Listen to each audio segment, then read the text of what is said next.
Hi, my name is Jacqui Pruet. I live in Pflugerville, Texas.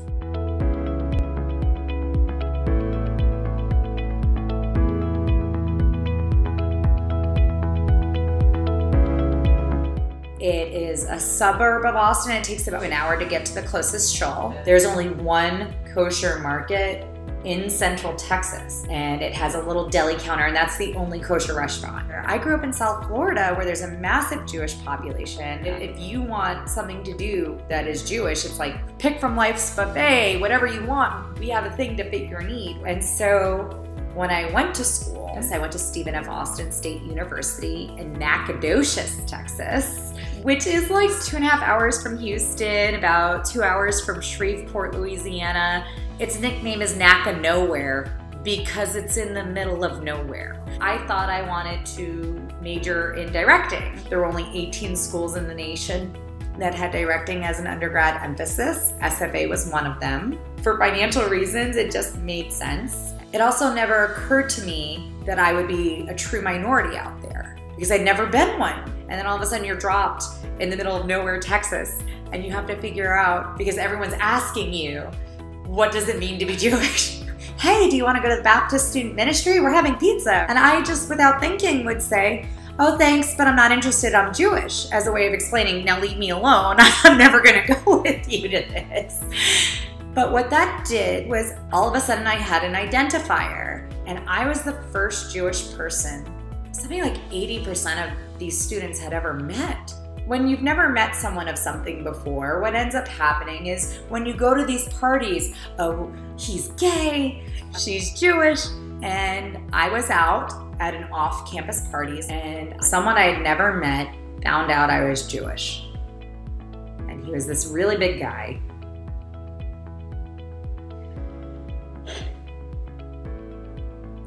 And he was really drunk. And I didn't even see him coming. I was kind of like I am now, not far from a wall. I was just chatting with a friend, and he grabbed me by the neck and he threw me up against the wall by my neck, like right here, like pushed me against the wall kind of thing, and screamed that I was a Christ killer and I was going to hell and Jews killed Jesus. I had no concept of this anger, this anti-Semitism being real in a modern world.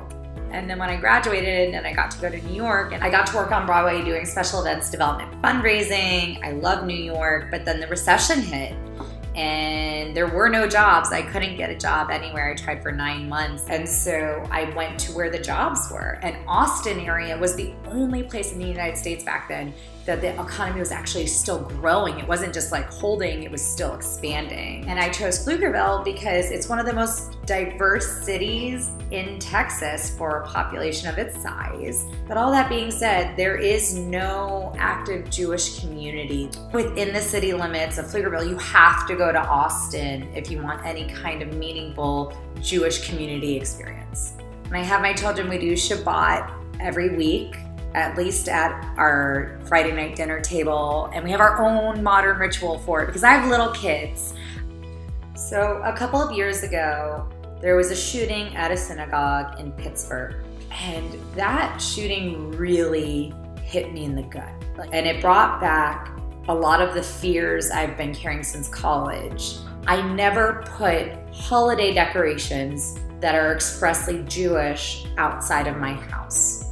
When they walk outside, there is nothing for Hanukkah. When they go to the store, there is nothing for Hanukkah. When they go to school, there is nothing for Hanukkah. So I have what looks like a Hanukkah explosion in my house, but only inside.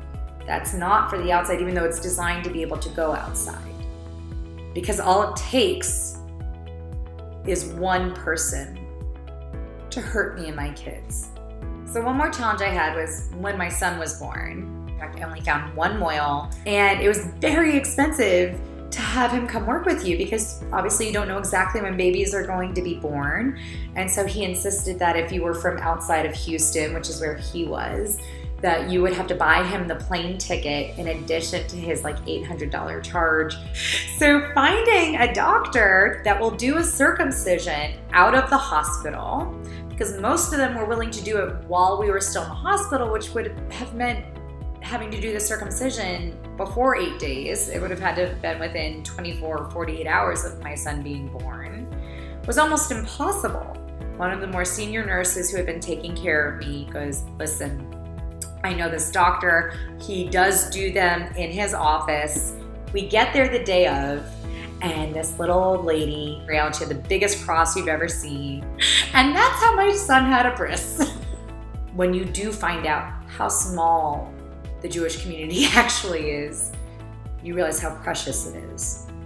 It makes you actively choose, not passively inherit and just move along, but you actively have to choose it. You have to work at it, and you have to make it make sense for you and your family, or it'll be gone.